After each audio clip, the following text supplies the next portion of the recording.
अभी सारे खवैये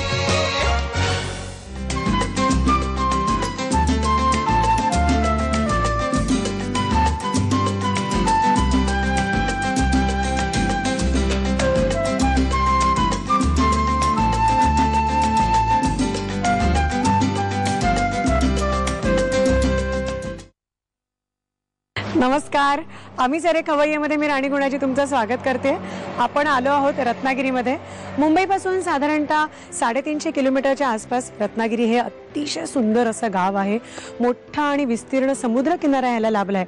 पण रत्नागिरी म्हटलं ना की सगळ्यात आधी आपल्या डोक्यामध्ये असं येतं ते रत्नागिरी हापूस. रत्नागिरी हापूस आणि रत्नागिरी असं घट्ट समीकरण आहे आणि हे समीकरण ज्यांना लाभलं आहे अशा देसाई बंधूंकडे आपण आलो आहोत आणि या आहेत माधुरी देसाई.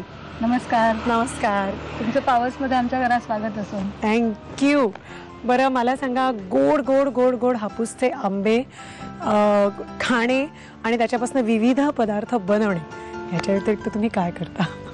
नाही, मला तशी पहिल्यापासून धंद्याची आवड आहेच आणि तुम्ही स्वतः कंपनीत म्हणजे तुमच्या कंपनीत जाता हो हो आणि मदत करता. तुमच्या घरात कोण कोण आहे? म्हणजे देसाई फॅमिली मोठी आहे, बरीच खूपच मोठी फॅमिली. पण तुमच्या घरी कोण कोण? माझी मुलगी, मी आणि माझे मिस्टर, तिघच जण असतो. काय करते मुलगी? मुलगी आता 11वी कॉमर्सला आहे. अच्छा, मग ती कॉमर्स तुमच्या पण बिझनेस सांभाळणार आहे? हो हो, सांभाळणार आहे, सांभाळेल. आत्ताचा जो हा सीझन आहे तो मला असं वाटतं तो काही आंब्याचा नाही आहे ना, म्हणजे मे असतो का त्याच्या आधी? साधारण तयारी मार्च पासून सुरू होते आणि एप्रिल मध्ये थोडा थोडा आंब्याला सुरुवात होते. ओके. आणि साधारण 7-8 मे पासून रेग्युलर सीझन सुरू होतं, कॅनिंग सुरू होतं. म्हणजे कॅनिंग म्हणजे तुम्ही सगळा ज्या त्यांच्या लाखो झाडं आहेत तर त्या झाडांचा पहिला रस काढून तो टिन मध्ये भरणं ना. आणि बाकी काय काय प्रोडक्ट्स आहेत तुमची? मँगो स्लाइस बनवतो. मँगो स्लाइस आंब्यापासून बाय प्रोडक्ट्स जे आहेत ते सगळे आम्ही बनवतो. आंबा पोळी, आंबा मावा. हा, आंबा मावा म्हणजे असा तो तयार एक गोळा आपल्याला जो रसाचा खवा जसा असतो तसं जो आपण कशातही वापरू शकतो. हो, त्याचीपासून बर्फी, वडी किंवा मिल्कशेक मध्ये सुद्धा चांगला लागतो तो. हा, कारण एकदा तो प्रिझर्व केला तेव्हा तो आपल्याला फ्रीज मध्ये साठवायला लागतो. बाहेर अगदी व्यवस्थित राहतो, बाहेरही राहतो. हा, आणि आंब्याचं साठं पण आणि आंब्याची बर्फी पण असते की माव्यापासून बनवायला लागते. हा, त्याच्यात मावा तो अजून सुरू नाही केलाय किंवा आमचे इतर कोण असतात ते करतात त्या दुकानदार. ओके. मी मग त्याचं कॉमर्स आता मुलगी करते म्हटल्यानंतर ती आता अजून एक स्टेप पुढे जाऊन त्याचे मिठाया पण बनवेल.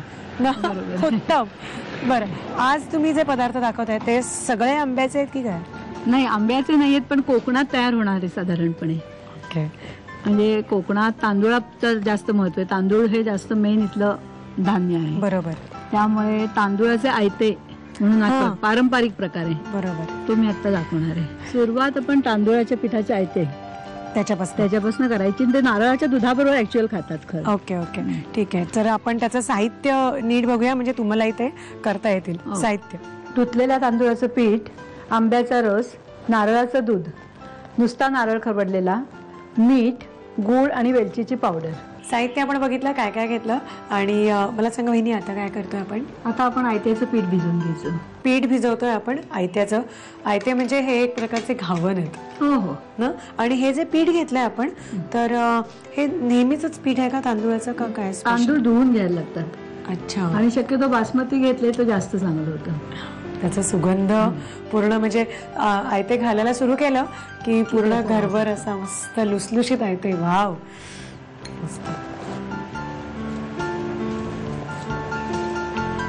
आणि तुम्ही आता जे पाणी घेतलंय ते कोमट आहे पाणी? हा, कोमट. मग कोमट पाण्यातच भिजवायचं? कोमट पाण्यात घेतलं की जरा मऊ होतात, नाही तर तडतडीत होतात ते.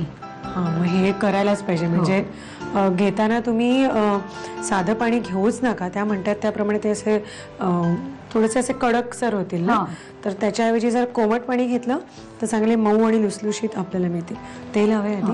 अगदी थेंबभर तेल घालायचं, मोहन म्हणून. मीठ.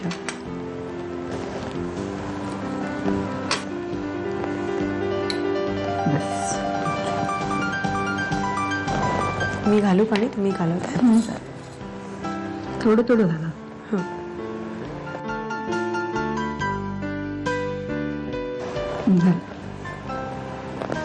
गुठळ्या नीट. गुठळ्या होता नाही पाहिजेत त्याच्यात. पण पीठ जे भिजवतोय आपण ते घावण्यासारखं ना, म्हणजे त्या कन्सिस्टन्सी. हो पातळ सर. पहिल्यांदा काय करायचं, थोडं घट्ट भिजवून घ्यायचं आणि ऍक्च्युअल करताना ते एकदम पातळ करून मग घावून घालायचं. का असं? म्हणजे मग त्याची विरी जाते. एकदम जर पातळ केलं तर त्याची विरी जाते. त्यामुळे थोडं थोडं लागेल तसं ते पातळ करायचं. अच्छा. पण मग असं एरवी पण आपण जेव्हा कुठले घावन करतो तेव्हा ते एरवी पण असंच करायचं? नाही, ऍक्च्युअल ह्याचं असं करायला लागतं. अच्छा. मला वाटतं भाकरीचे जेव्हा आपण करतो तांदूळाच्या उकडीच्या पिठाच्या जेव्हा भाकऱ्या करतात तेव्हा पण असंच केलं जातं ना, की प्रत्येक वेळेला तो भाकरीचा जो म्हणजे एका भाकरीचा गोळा आपण घेतो तर तो घेऊन ती भाकरी थापताना परत पाण्याचा हात घेऊन परत ते पीठ मऊ करून तसं म्हणजे ती भाकरी जास्त चांगली होते. एकदमच पूर्ण पीठ करून ठेवायच्या ऐवजी. तर आता हे पीठ आपलं तयार आहे. आणि ह्याच्यापेक्षा पातळ आपण करणार? एकदम पातळ करायला लागतं. एकदम पातळ करायला लागतं. बरं, ठीक आहे. पीठ म्हणजे मग त्याला चांगली जाळी सुटते. हा. पण आता आपण ह्याचं स्टफिंग पण बनवणार आहोत. हो बरोबर ना. ठीक आहे. मग हे पीठ झालंय, आपण त्याचं ते आयते घालून घेऊ आणि मग सारणाचं पण तयारी करू. दोन्ही गोष्टी करूया आपण. ठीक आहे. त्याचं प्रोसिजर. पीठ भिजलं आपलं कोमट पाण्यामध्ये. आपण जे भिजवलं ते आयत्याचं पीठ, तांदूळाची पिठी आपण कोमट पाण्यात भिजवली. हे रेडी झालं.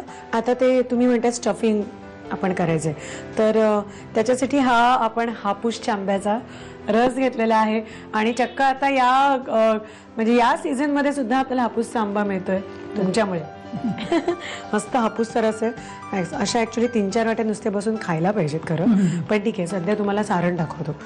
तर त्याच्यासाठी आपण काय काय मिक्स करणार आहोत? आधी काय हवंय? आधी नारळ हवाय, करवलेला नारळ, ओलं खोबरं.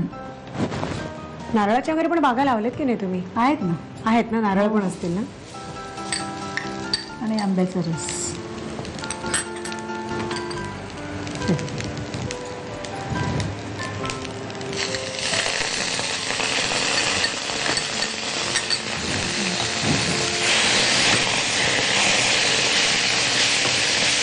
मस्त चव ना पण. आणि त्याचा एक हापूस आंब्याचा वास पण खूप छान येतो. आलाच. आळेल पण भरकन. हो. आणि हे काय काय घेतलंय तुम्ही ह्याच्याबरोबर आता? आणि हे नुसतं नारळाच्या दुधाबरोबर पण खातात. हा. त्यामुळे नारळाचं दूध आणि गूळ आणि वेलची असं आपण मिक्स करून घ्यायचं. सारण आळलंय लगेच. हो. आणि हे आता वेलचीची पावडर घाल. वेलचीची पावडर. गुळ पण घालायचंय? नाही, गुळ नाही, गरजच नाही लागणार ना ऍक्च्युली. ठीक आहे. हे फक्त आपल्याला नारळाचं दूध, गुळ आणि वेलची पावडर असं मिक्स करायचं ना. करून हो चालेल. नारळाच्या दुधामध्ये आपण गुळ आणि थोडीशी वेलची पावडर. That's it. आपण नेहमी गोड दूध करतो ते. तर हे रेडी झालं. स्टफिंग पण झालेलं आहे. आयत्याचं पीठ तयार आहे. तर आता ते आपण ऍक्च्युअल करूया. सगळी तयारी झालेली आहे. आयत्याचं पीठ तयार आहे, सारण तयार आहे आणि महत्त्वाचं काहील घेतलेली आहे आपण, ज्याच्यावरती घावन आणि आयते वगैरे मस्त होतात. आणि हीच पाहिजे. ह्याच्यावरची जी लोखंडी म्हणजे ह्याच्यावरती घातलेली जी चव आहे ना, ती आपल्या नॉनस्टिकला कधीच येणार नाही ना. आणि घालण्यासाठी खास भांड. डावानी पण नाही होणार ते. नाही, डावाने असं. तर हे असंच बुडवून करायचं. आणि हे तुम्ही बऱ्यापैकी आपण पातळ तुम्ही म्हणालात मला, तर ते खरंच तुम्ही बघता याची कन्सिस्टन्सी अगदी पातळ आहे. आपण पातळ केलं तरच त्याला जाळी वगैरे. जाळी पडायला पाहिजे त्याला. ओके, ठीक आहे. मग आता घालता आपण थोडंसं तेल लावून घेतलंय. हो.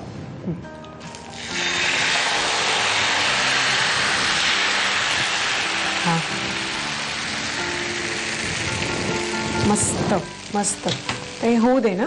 जरा 2 मिनिटं लागेल.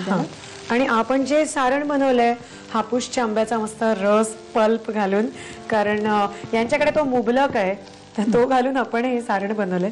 मला सांगा, तुम्ही सगळ्यामध्ये आंबा वापरत असाल ना? हो, जास्तीत जास्त पदार्थामध्ये वापरतो, गोडाच्या पदार्थामध्ये. म्हणजे असं मला वाटतं कुठचाही पदार्थ नसेल गोडाचा की ज्याच्यामध्ये त्यांनी कॉम्बिनेशन करून बघितलं नसेल की हापूसच्या आंब्याच्या फोडी तरी, पल्प तरी, साठ तरी, आणि दुसरं ते आंबा मावा, म्हणजे ऍक्च्युली प्युअर गोळा आंब्याच्या रसाचा. तो काय आठवत त्याचा गोळा तयार होतो. आणि आटत आला की मग साखर घालायची त्याच्यात. साखर पण घालायची, पण तो राहतो वर्षभर तुम्ही म्हणालात. आणि बाकीची जी तुमची प्रॉडक्ट्स आहेत त्याच्यात पण नाही मिक्स करत थोडं थोडं. तर लोणची वगैरे आहेत असं त्या लोणचं मिरचीचं लोणचं केलंय आम्ही देसाई बंधूंनी, पण आमच्याकडे आंबा एवढा चांगला असतो की आम्ही मिरचीच्या लोणच्यात पण थोडासा आंबा घालतो. हो हो असं नाही ना? नाही घालतो, पण कच्चा आंबा. हा मी म्हटलं खरंच घालता की काय? नाही, कच्चा आंबा घालतो. मग ठीक आहे, पण काय लागत असेल तुमचं खरंच मस्त असतं लोणचं. फोडणीची मिरची हा 4-5 बाटल्या घेऊन जाणार आहे मी. हे आपलं झालेलं आहे. ओके, व्यवस्थित सुटलाय तो. हो. पण तो परत नाही तुम्ही नाही ना? परतायचं नाही. ओके, हे सारण आता याच्यात ते घालायचं. सारण स्टफ करायचं. मसाला डोसा जसा आमचा गोड डोसा झालेला आहे. हे नुसतं पण खाता येतं हा आणि नारळाच्या दुधाबरोबर, म्हणजे कोकणात अशी पद्धत आहे की नुसतं नारळाच्या दुधाबरोबर खायचं, पण ह्याच्यात मॉडिफिकेशन करून. येस. आणि आता तुमचे जे प्रॉडक्ट्स आहेत ते सगळे जगभरात मिळतात, त्याच्यामुळे तुम्हाला हे वर्षभर मिळतो हापूसचा रस. तर तुम्हाला हे ट्राय करायला काहीच हरकत नाहीये अशाच पद्धतीने ना. हो ना. ओके, हे रेडी झालं म्हणजे आपलं. हो झालं. म्हणजे हे तुम्ही असं नुसतं खाल्लं तरी तेवढंच अप्रतिम लागणार आहे, पण त्याचबरोबर जर तुम्ही हे नारळाच्या दुधाबरोबर खाल्लं तर म्हणजे जे गोड दूध आपण बनवलं गूळ आणि वेलची घालून, तर ते जास्ती छान लागेल ना. तर आतापर्यंत आम्ही काय काय केलं त्याचं साहित्य कृती लिहून घ्या, कारण हे तयार झालेलं आहे. तांदळाच्या पिठाचे आयते बनवण्यासाठी लागणारं साहित्य: तांदळाचं पीठ, आंब्याचा पल्प, नारळाचं दूध, ओलं खोबरं, मीठ, गूळ आणि वेलची पूड. कृती: तांदूळ भिजवून वाळवून त्याचं पीठ करून घ्यावं. एका बाउलमध्ये तांदळाचं पीठ घेऊन त्यामध्ये कोमट पाणी आणि मीठ घालून पातळसर बॅटर तयार करावं. पॅनमध्ये खोबरं, आंब्याचा पल्प घालून सारण परतून घ्यावं. नारळाच्या दुधामध्ये गूळ आणि वेलची पूड घालावी. पॅनला थोडंसं तेल लावून त्यावर तांदळाच्या पिठाचं बॅटर घालावं. त्यावर आंब्याचा पल्प आणि खोबऱ्याचं सारण घालून आयते रोल करून घ्यावेत आणि नारळाच्या दुधाबरोबर सर्व्ह करावेत. तयार झालेलं आहे ते. आणि आपण केळीच्या पानावर सर्व्ह करण्यासाठीच काढलंय का? नाही, केळीच्या पानाचा एकतर वास पण चांगला लागतो आणि ते जर एकावर एक घालायचं असेल तर एकमेकाला ते चिकटतात. म्हणजे करून ठेवायचे असते. हा, त्यामुळे असे ठेवला आणि जरा गार झाला की ताटलीत काढायचं असतं. आम्ही सारे खवय्ये